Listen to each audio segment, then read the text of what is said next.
అందరికీ praise the lord. క్షేమంగా ఉన్నారు కదా? ప్రార్థనలో, బైబిల్ స్టడీలో, కుటుంబాలుగా, వ్యక్తులుగా మీ సమయాన్ని గడుపుతున్నారని నేను నమ్ముచున్నాను. ఏ విషయంలోనూ దేవుణ్ణి మాత్రం ప్రక్కకు త్రోయకండి. దేవునితోనే సహవాసంలో ఉండండి. ఆయన కొరకు మీరందరూ ప్రార్థన చేస్తున్నందుకు మీకు స్తోత్రాలు. క్షేమంగానే ఉంది. ఈ 6 వారాలు అంటే వాళ్ళు వచ్చినప్పటి నుంచి 1 వారం అయిపోయింది. ఇంకొక 5 వారాలు ఏ ట్రీట్మెంట్ ఉండదో మీరు ప్రార్థన చేయండి.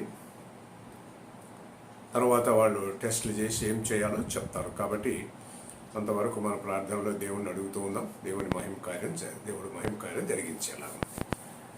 ఎనీహౌ ఆయన కొరకు ప్రార్థన చేస్తూ మీకు స్తోత్రాలు. మరి దేవుడు మనల్ని ఆశీర్వదించి మన జీవిత కాలంలో మరి ఒక దినం ఇచ్చాడు కదా, జనవరి 14వ తారీఖు గురువారం. మరి బైబిల్ స్టడీకి వెళ్ళక ముందుగా ప్రార్థన చేసుకున్నాం. ప్రేమగల మా తండ్రి, పరిశుద్ధ దేవ, కృపామయుడ, నమ్మదగిన దేవ, గంభీరమైన మీ నామమునకు స్తుతులు స్తోత్రాలు. నాకు మాకు విమోచన, విడుదల, రక్షణ, మారు మనసు అనుభవం ప్రభువైన యేసుక్రీస్తు నామములో దయచేసి ఎంతగానో మమ్మల్ని ఆశీర్వదించి కాపాడుచున్నందుకు స్తోత్రాలు. మా జీవిత కాలంలో మరి ఒక దినం ఇచ్చారు, జనవరి నెల 14వ తారీఖు. ఈ దినంలో మమ్మల్ని ఆశీర్వదించండి. మీ వాక్యంతో మమ్మల్ని ఆదరించండి. మీ వాక్యంతో మమ్మల్ని బలపరచండి. ఆయన గురించి ప్రార్థన చేస్తున్నాం. క్షేమాన్ని ఇచ్చారు, అన్ని తినగలిగిన శక్తిని ఇస్తున్నారు. మీ కృపను ఆయన పట్లను, ఆ కుటుంబం పట్లను, ప్రసన్న లేసమ్మ పట్ల విస్తరింపచేసి అద్భుతమైన కార్యాలు మేము చూడగలుగులాగున సహాయం చేయమని వేడుకుంటున్నాను. మరి ఈ సమయాన్ని మా కొరకు ఆశీర్వదించండి నాయన. మీ వాక్యంలో ఉన్నటువంటి లోతైన మర్మాలు, విషయాలు మేము గుర్తు చేసుకొని ప్రభువైన యేసుక్రీస్తుకు సమీపముగా జీవించడానికి మీరు ఏర్పాటు చేసిన విధానంలో ఉండటానికి సహాయం చేయమని యేసుక్రీస్తు పరిశుద్ధ నామమున వేడుకుంటున్నాము తండ్రి. ఆమేన్. మరి నిన్నటి క్లాస్ మీకు గుర్తు ఉంది కదా, కీర్తనల గ్రంథం 23వ అధ్యాయం కాపరి కీర్తన, కాపరిని గురించిన కీర్తన అని మనం చూసాం. అందులో కొంత భాగానికి వచ్చాం. ఇప్పుడు అక్కడ నుంచి మనం కంటిన్యూ చేద్దాం. మరొకసారి గుర్తు చేస్తున్నాను, ఈ కీర్తన ఎక్కువగా చదవబడేది, ఎక్కువగా పాడబడేది, ఎక్కువగా కంఠస్థం చేయబడేది ఈ కీర్తనల గ్రంథం 23వ అధ్యాయం. కాబట్టి ప్రియులైన మీరు ఇంకెవరైనా కంఠస్థం చేయకుండా ఉంటే చేయండి, ఇప్పుడైనా చేయండి. పెద్ద వయసు అయినా పర్వాలేదు, వాక్యాన్ని అద్భుతంగా కంఠస్థం చేయవచ్చు. ఓకే, కాపరి ఏం చేస్తున్నాడో చూసాం. మంచి తీర్మానం తీసుకొని మంచి స్థలాల్లో ఈ గొర్రెలను తీసుకువెళ్తాడు. తర్వాత శాంతికరమైన జలం అంటే కూడా చెప్పానుగా, శాంతికరమైన జలం అంటే గొర్రెలు పారే నీటికి భయపడతాయంట. అందుకని పారని నీళ్లు, కోనేరులు, సరస్సులు, తర్వాత చెరువులు, అటువంటి స్థలాల దగ్గరికి, మరి అది ఎడారి కొంచెం ఎండ ప్రాంతం కాబట్టి అక్కడక్కడ చిన్న చిన్న నీటి మడుగులు ఉంటాయి. అక్కడికి తీసుకువెళ్ళి వాటికి నీరుని ఇచ్చి మంచి నీడ దగ్గర సేద తీరమని చెప్పేవాడు అన్నమాట మంచి కాపరి. ఈరోజు మరి కాపరి చేసే మరొక పని ఏంటంటే మంచి దారులు కనుగొనుట. మంచి దారులు కనుగొనుట. మంచి కాపరి మంచి దారులు కనిపెడుతూ ఉంటాడు. అంటే చూడండి, మన ప్రభువైన యేసుక్రీస్తుకు అన్ని దారులు తెలుసు. అయితే మన సమస్య ఏంటంటే ఆయన మార్గాలను మనము ఎలాగూ గ్రహించగలము. ఆయనకైతే అన్నీ తెలుసు, మరి మనకు ఆయన మార్గాలు ఏమిటో మనకు ఎలా తెలుసు అంటే చూడండి, ఒక దైవజనుడు పేరు చెప్తాను, డాక్టర్ డేవిడ్ రోపర్ అని ఒక దైవజనుడు 3 మార్గాలు చెప్పాడు. అంటే దేవుని మార్గాలను మనం గ్రహించాలి అంటే 3 పనులు, 3 మార్గాలు చేయాలి. 1, కాపరికి మనలను మనము సంపూర్ణముగా సమర్పించుకొనవలెను అన్నాడు. కాపరికి మనల్ని మనం సంపూర్ణంగా సమర్పించుకొనవలెను. మనకు ఏ దారి ఎటు పోతుందో తెలియదు గనుక ఆయనకు సమర్పించుకోవాలి. క్రీస్తు చెప్పిన మాటలు మీకు కొన్ని గుర్తు చేస్తాను చూడండి. మత్తయి సువార్త 6వ అధ్యాయం, మత్తయి 6:22-23 వచనాలలో ప్రభువైన యేసుక్రీస్తు కొండ మీద చేసిన ప్రసంగం. దాంట్లో ఏమంటున్నాడంటే, దేహమునకు దీపము కన్నే గనుక నీ కన్ను తేటగా ఉండిన ఎడల నీ దేహమంతయు వెలుగుమయమై ఉండును. నీ కన్ను చెడినదైతే నీ దేహమంతయు చీకటిమయమై ఉండును అని యేసు ప్రభు చెప్పిన మాటలు. అనగా మన కన్ను, అదే మన చూపు, మన ధ్యాస అన్నాం. ఇదంతా క్రీస్తు మీదనే ఉండాలి. ఎప్పుడైతే మన ధ్యాస క్రీస్తు మీద ఉంటుందో అప్పుడు మన శరీరం మొత్తం వెలుగుమయమై ఉంటుంది.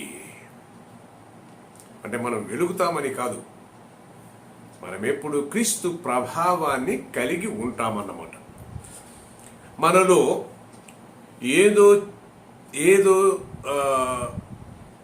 ఏది చేయాలో దేవుడు మనకు పూర్తిగా తెలియపరుస్తాడు. ఏ దారిలో వెళ్ళాలో దేవుడు మనను డైరెక్ట్ చేస్తాడన్నమాట.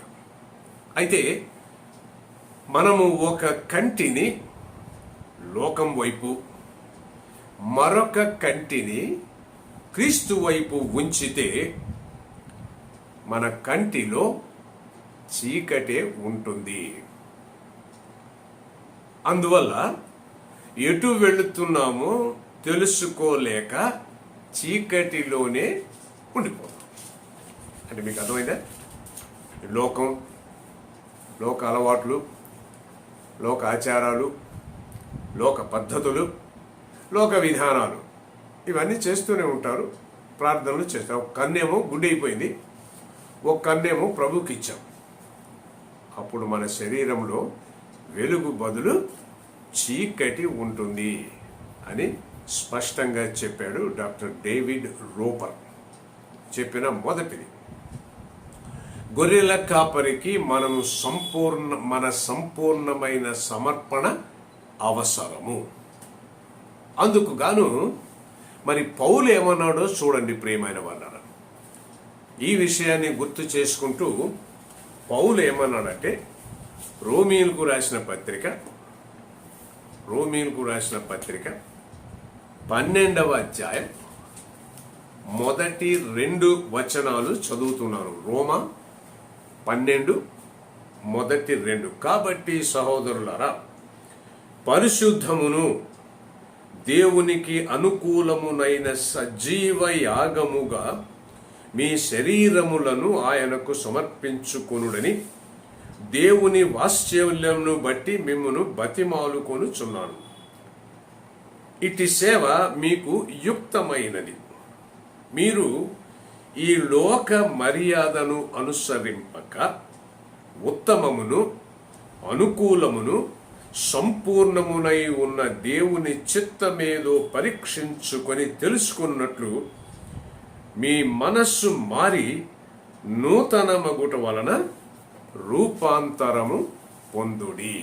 ఎగ్జాక్ట్గా ఇదే చెప్పాడు. అంతేగా, 2 కళ్ళు ప్రభు మీదనే ఉండాలి. ఒక కన్ను లోక మర్యాదల వైపు, ఒక కన్ను ప్రభు వైపు ఉండటానికి వీలైనప్పుడు మనలో చీకటి మాత్రమే ఉంటుంది. అంటే మనకు సంపూర్ణమైన సమర్పణ కావాలి అని మొదటి మార్గం చెప్పాడు డాక్టర్ డేవిడ్ రోపర్. రెండవది,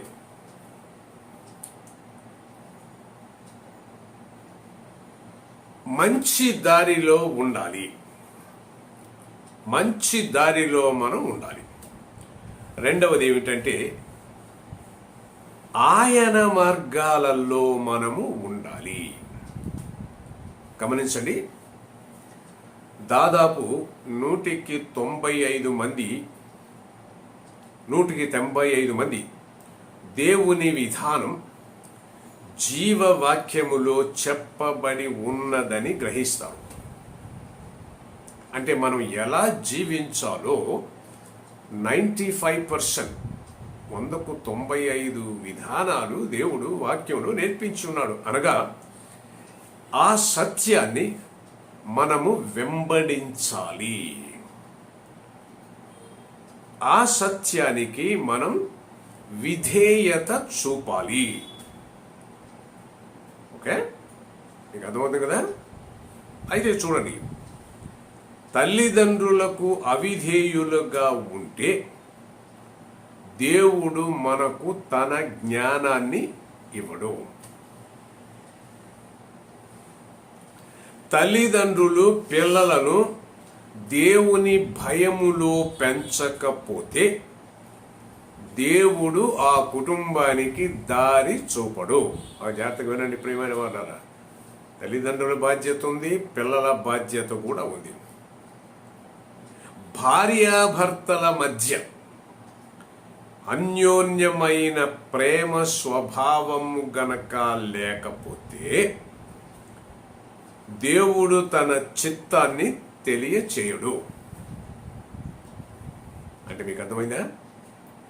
ఈ రోజుల్లో కుటుంబాలు చిన్నాభిన్నం అవ్వడానికి కారణం ఎవరు గొప్ప? భార్య గొప్పనా, భర్త గొప్పనా అని సమస్య వచ్చి నేను గొప్ప అని ఇద్దరు గొప్పలు చెప్పుకొని వాళ్ళలో అన్యోన్యమైన ప్రేమ లేకుండా కుటుంబాలు చిన్న భిన్నమవుతున్నాయి. ఎందుకంటే దేవుని మార్గాల్లో ప్రేమ లేని భార్యాభర్తలు, అన్యోన్యత చూపని భార్యాభర్తలు ఉండలేరు. భార్యలు భర్తకు లోబడకుండా ఉంటే దేవుడిచ్చే ధన్యత వారికి భార్యలుగా ఉండదు. కాబట్టి పూర్తి విధేయత మనకు అవసరము. అనగా పాపము లేకుండా ఉండాలా అన్న ప్రశ్న మనకు వస్తుంది. పూర్తి విధేయత అంటే పాపము లేకుండా మనం ఉండాలా అని కాదు. దేవునికి విధేయత చూపితే క్రీస్తు సారూప్యము మనలో ఏర్పడేటట్లుగా మన ప్రభువు చేయగలడు. మీకు అర్థమైందా? దేవునికి విధేయత చూపితే క్రీస్తు సారూప్యము అంటే యేసుక్రీస్తులాగా మనం అయిపోయేటట్టుగా చేయగలడు మన ప్రభు. అప్పుడు ఆయన మనలను సత్యములోనికి నడిపింపగలడు. అప్పుడు ఆయన మనను సత్యములోనికి నడిపింపగలడు.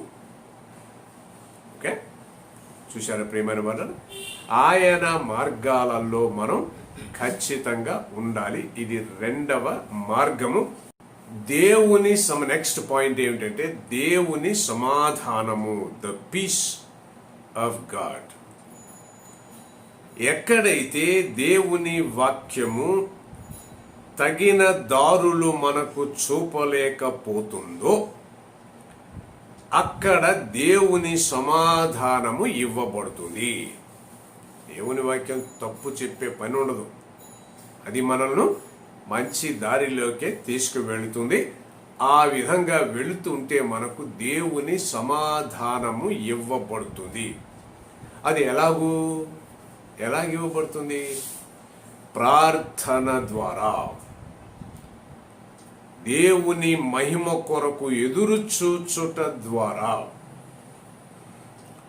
ఈ సమాధానం, అదే దేవుని సమాధానము మనకు ఇవ్వబడుతుంది. రెండు పనులు: ప్రార్థన, దేవుని మహిమ కొరకు ఎదురు చూడటం.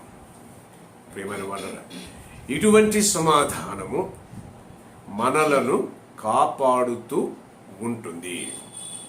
అందువల్ల మనము ఏమి చేయాలో మనకు నేర్పబడుతుంది. అనగా దేవుని విధానాలకు కట్టుబడి ఉంటే మన పరిస్థితులను దేవుడు మెరుగుపరుస్తాడు.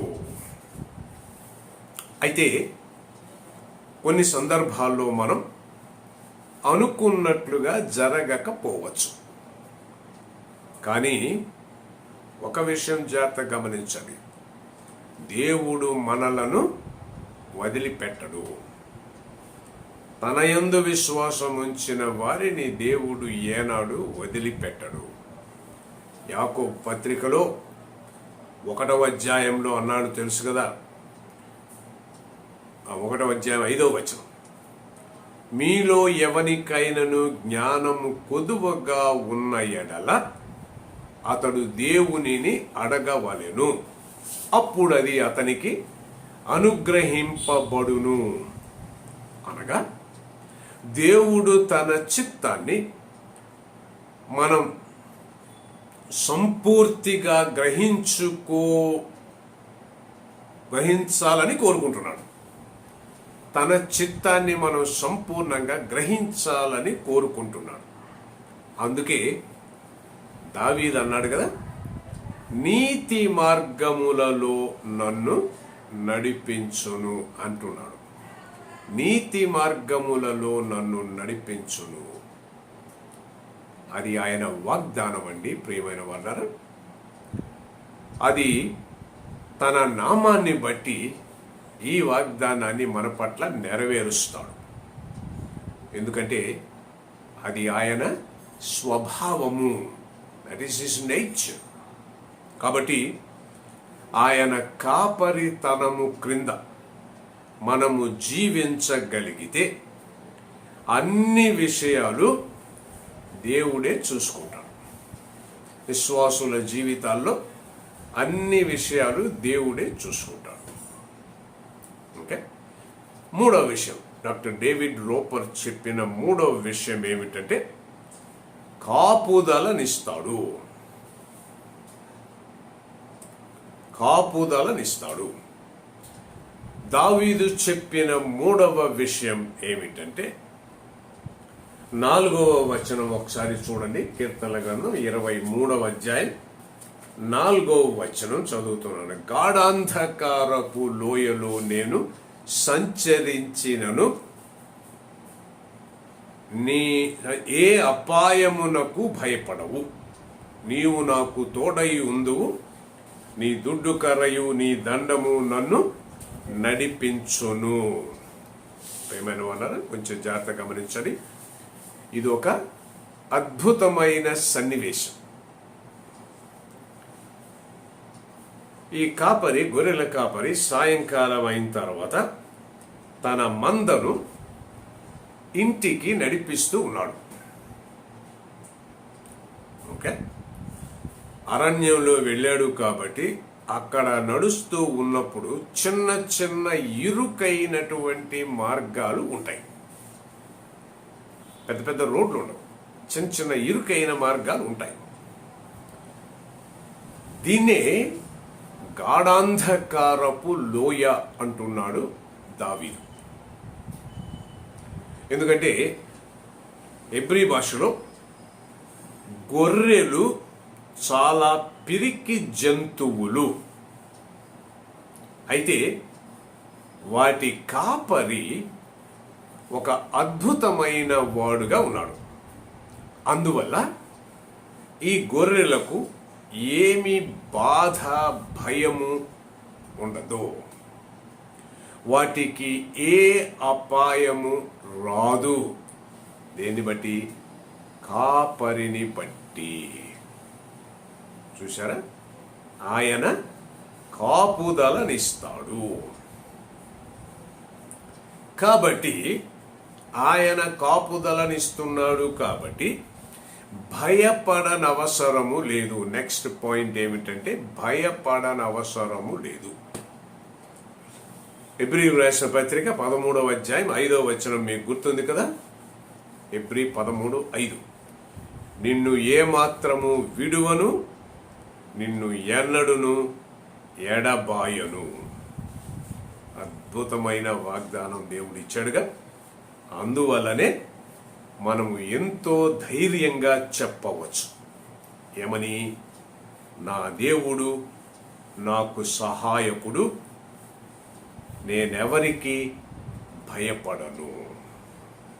నా దేవుడు నాకు సహాయకుడు, నేనెవరికి భయపడను. ఇది గంభీరంగా మనం చెప్పుకోవచ్చు, నిజంగా మారు మనసు పొంది ఉంటే. కొన్ని సందర్భాలలో దేవుడు మనల్ని వదిలిపెట్టాడేమో అన్నటువంటి భావన కలుగవచ్చు, గమనించండి. అయితే దేవుడు మనల్ని వదిలిపెట్టే ప్రసక్తే లేదు. ఒక్కసారి ఆయన గొర్రెలమైతే, మారు మనస్సు అనుభవం సంపాదించుకుంటే, మన పాపాలను దేవుని సన్నిధిలో ఒప్పుకుంటే, ఇక ఆయన వదిలిపెట్టే ప్రసక్తే లేదు. అందువల్ల దేవుడు అటువంటి వారిని ఏం చేస్తాడంటే ప్రేమ గల క్రమశిక్షణలో పెడతాడు. ప్రేమ గల క్రమశిక్షణ. కాబట్టి నెక్స్ట్ పాయింట్ ఏమిటంటే ప్రేమ గల క్రమశిక్షణ. 4వ వచనంలో దావీదు చెప్పిన తరువాత, గాఢాంధకారపు లోయలో నేను సంచరించినను ఏ అపాయము నాకు కలుగదు, నీ దుడ్డు కర్రయు నీ దండమును నన్ను ఆదరించును అన్నాడు కదా. ఈ దుడ్డు కర్ర ఏమిటిది? అసందర్భంగా ఉందనుకుంటున్నారా? No no no. ఈ దుడ్డు కర్ర ఏంటంటే, ఈ గొర్రెల కాపరులు వాళ్ళు మందలను తోడుకొని వెళ్ళినప్పుడు వాళ్ళ దగ్గర 2 రకాల కర్రలు ఉంటాయి. ఒకటి దుడ్డు కర్ర. ఈ దుడ్డు కర్ర దేనికి వాడతారంటే క్రూర జంతువులను తరమడానికి వాడతాం. అంటే నేను అనుకుంటున్నా ఈ కర్రకు వెనక ఎక్కడో ముళ్ళు లాంటిది ఉంటుందన్నమాట. అది వచ్చినప్పుడు దాని మీదకి ఇట్లా గట్టిగా అంటారు. ఒకవేళ దానికి తగిలిందంటే అది గుచ్చుకుంటుంది. అది దుడ్డు కర్ర. అయితే గమనించండి, ఈ మంచి కాపరి గొర్రెల మీద ఎప్పుడు దుడ్డు కర్ర వాడడు. మరేం చేస్తాడు? గొర్రెల మీదికి వస్తున్నటువంటి క్రూర జంతువుల మీద మాత్రమే ఈ దుడ్డు కర్ర వాడతాడు. మరి దండం ఏంటి? ఈ దండం ఏంటంటే గొడుగు కర్ర లాంటిది. యేసు ప్రభువును మీరు బొమ్మల్లో చూసినప్పుడు ఆయన ఒక కర్ర పట్టుకుంటాడు, చూసారా? గొడుగు కర్ర లాంటిది. గొడుగు కర్ర అంటే తెలుసు కదా, పైన వంకాయ ఉంటుంది.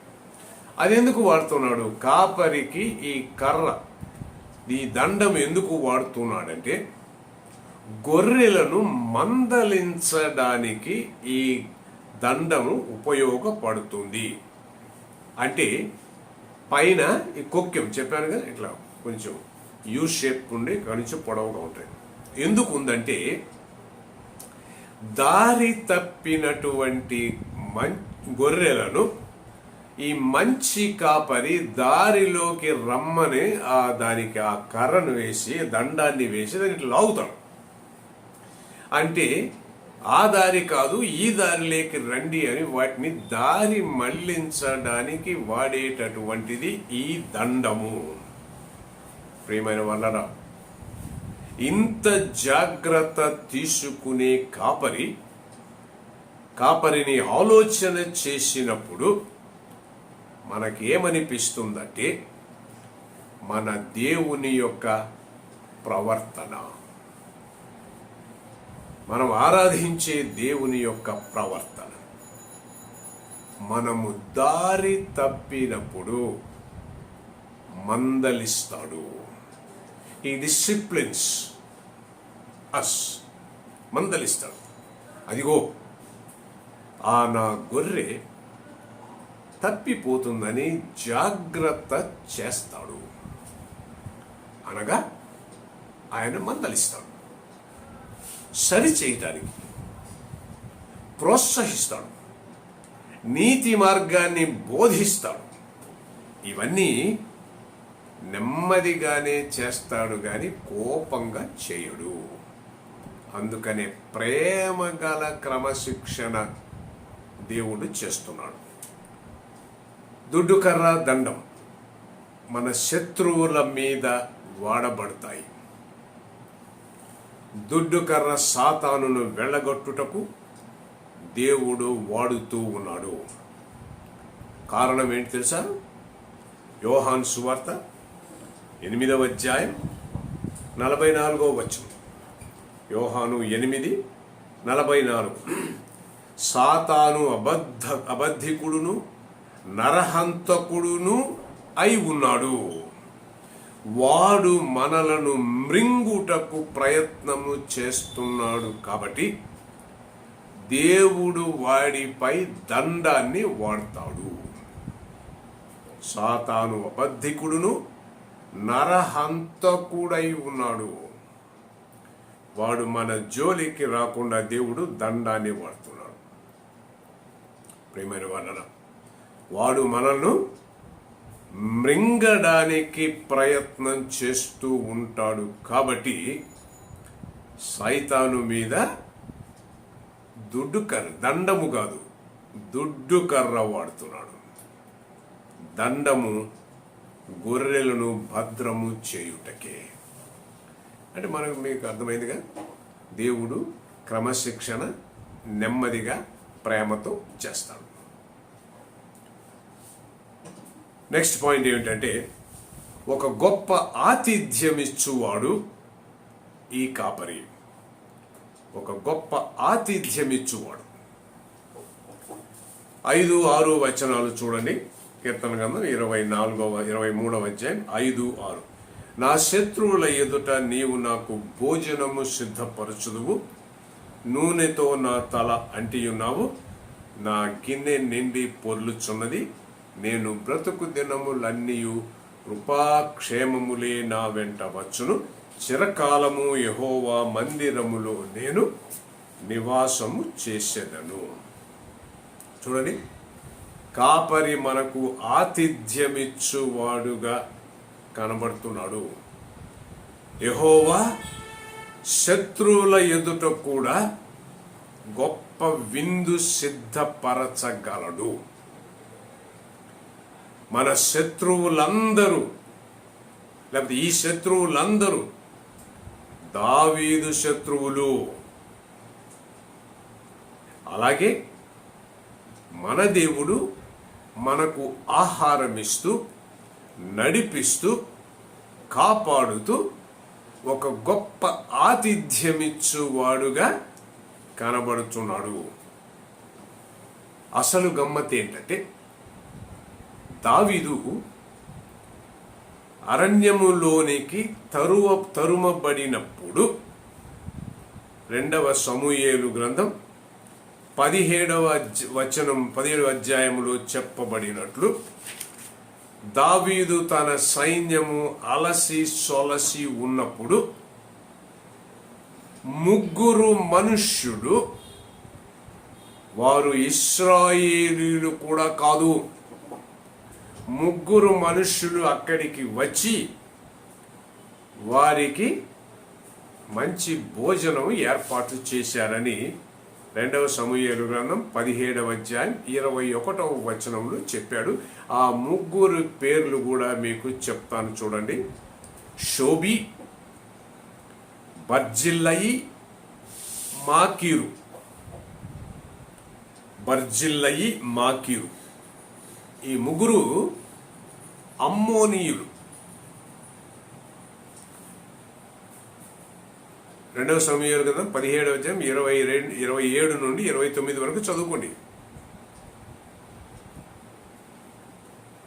ఈ అమ్మోరీయులు అన్నటువంటి వారు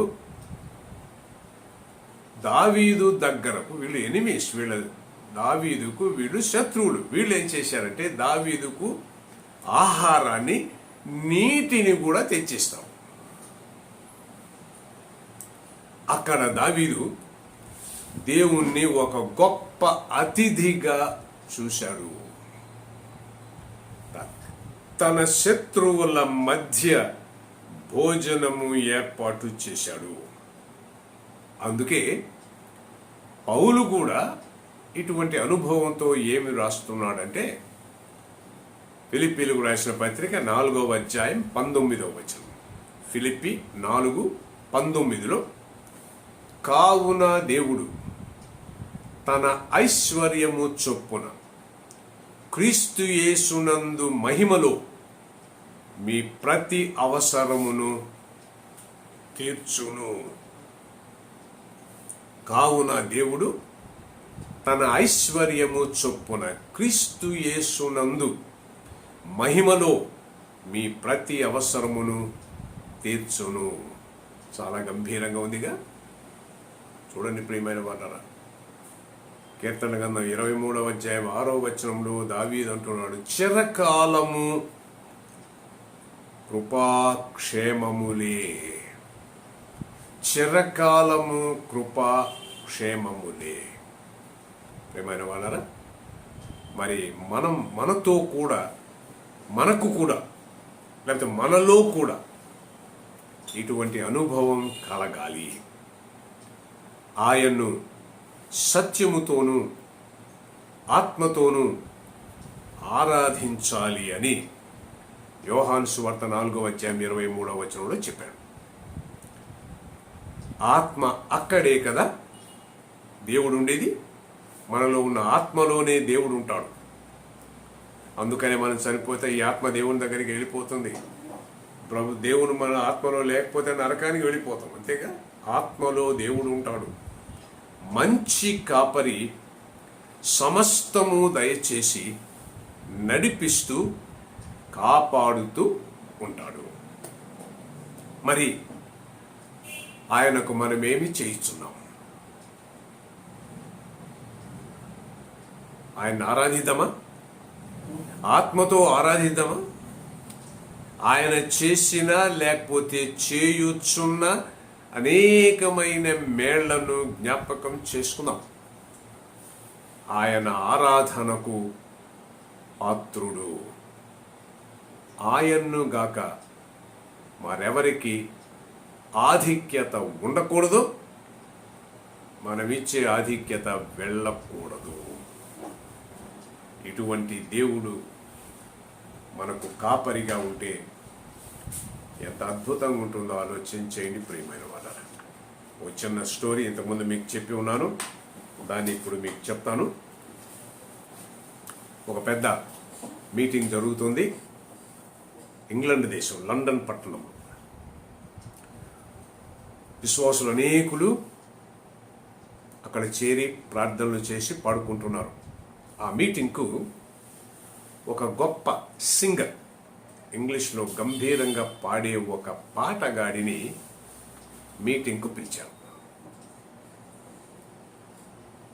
అప్పుడు ఈ బోధకుడు, అంటే ఈ కార్యక్రమాన్ని నడిపించే బోధకుడు ఆ పాటగాడితో చెప్తాడు, అయ్యా నువ్వు చాలా గొప్పగా పాడతావు, మేమందరం నీ పాటలు చాలా విన్నాము. మరి ఈ సందర్భంలో మన ప్రియులైన విశ్వాసులందరికీ నువ్వు ఒక మంచి పాట పాడు.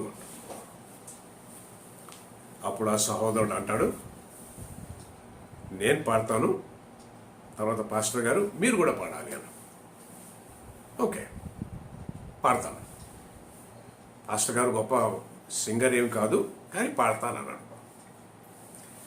అప్పుడు ఈ సహోదరుడు, ఈ గ్రేట్ సింగర్, 23వ కీర్తనను పాడతాడు. 23వ కీర్తనను గంభీరంగా పాడితే ఆ హాల్ నిండా ఉన్నటువంటి విశ్వాసులు లేచి నిలువబడి ఓవేషన్, అబ్బబ్బబ్బబ్బా ఏం పాడేవయ్యా అని ఆయన గొప్పగా మెచ్చుకున్నాను. అది అయిన తర్వాత ఆయన కూర్చొని, మాస్టర్ గారు బోధకుడా ఇప్పుడు మీరు కూడా పాడండి అన్నాడు. ఆయన కూడా ఈ 23వ కీర్తననే పాడాడు. కానీ ఆ హాల్ నిండా ఉన్నటువంటి విశ్వాసులు జేబుల్లో నుంచి హ్యాండ్ కర్చీఫ్, చేతి రుమాళ్ళు తీసి కళ్ళంబడి కారుతున్న నీళ్లను తుడుచుకున్నారు. లేచి నిలబడి చప్పట్లు కొట్ల వాళ్ళందరూ ఏడవను మొదలుపెట్టారు. అప్పుడు ఈ సింగర్ అడిగాడు, పాస్టర్ గారు మీరు పాడుతుంటే నాకు కూడా ఏడుపు వచ్చిందండి. ప్రియులందరూ ఏడ్చారు. నేను కొట్టినప్పుడేమో, నేను పాడినప్పుడేమో అందరూ చప్పట్లు కొట్టారు. ఏమిటి సార్ ఈ తేడా, వాట్ ఈస్ ద డిఫరెన్స్ అని అడుగుతాను. అప్పుడు ఈ పాస్టర్ గారు చెప్తాడు, అయ్యా నువ్వు మ్యూజిక్తో పాడావు, నేను ఈ కాపరిని అనుభవించి పాడాను. ప్రియమైన వాళ్ళరా, కాపరిని అనుభవిస్తే మన తీరు, తెన్ను, భాష, చూపు, సంభాషణ సమస్తము మారిపోతాయి. అదండి కాపరి కీర్తన. మన ఆయన వైపు చూస్తూ దేవుని మహిమ కొరకు జీవిద్దాం, దేవుని జ్ఞానంలో పెరుగుదాం. దేవుడి మాటలను తన నామానికి మన పట్ల ఘనపరచుకునుగాక. ప్రార్థన చేసుకున్నాం. నమ్మదగిన దేవ, ప్రేమమయుడ, పరిశుద్ధ తండ్రి, మీకు స్తుతులు, స్తోత్రాలు. నాకు మాకు ఉచితముగా రక్షణనిచ్చి మిమ్మల్ని తండ్రి అని పిలిచే ధన్యతనిచ్చి మీ కాపరులము, మీ గొర్రెలముగా ఉండగలిగిన అధిక్యతనిచ్చి మమ్మల్ని నడిపించుకుంటూ మా జీవిత కాలంలో మరి ఒక దినమిచ్చినందుకు స్తోత్రాలు. ఈ అద్భుతమైన మీ వాక్యం మాకు వినిపించారు, మంచి విశ్లేషణ మాకు ఇచ్చారు. ఇందులో ప్రతి మాటను మేము అర్థం చేసుకుంటూ మీ గొర్రెలముగా మీరు మిమ్మల్ని కాపరిగా తీసుకొని మిమ్మల్ని వెంబడించడానికి మీ కృపను మాకందరకు దయచేయమని, చిరకాలము యెహోవా మందిరములో నేను నివాసం ఉండేదను అని చెప్పుకుంటూ, యెహోవా నా కాపరి, నాకు ఏమి కలదు అని వల్లించుకుంటూ జీవించే ధన్యత మాకందరకు దయచేయమని యేసుక్రీస్తు పరిశుద్ధ నామమున వేడుకుంటున్నాము తండ్రి. ఆమేన్. Praise the lord. Praise the lord.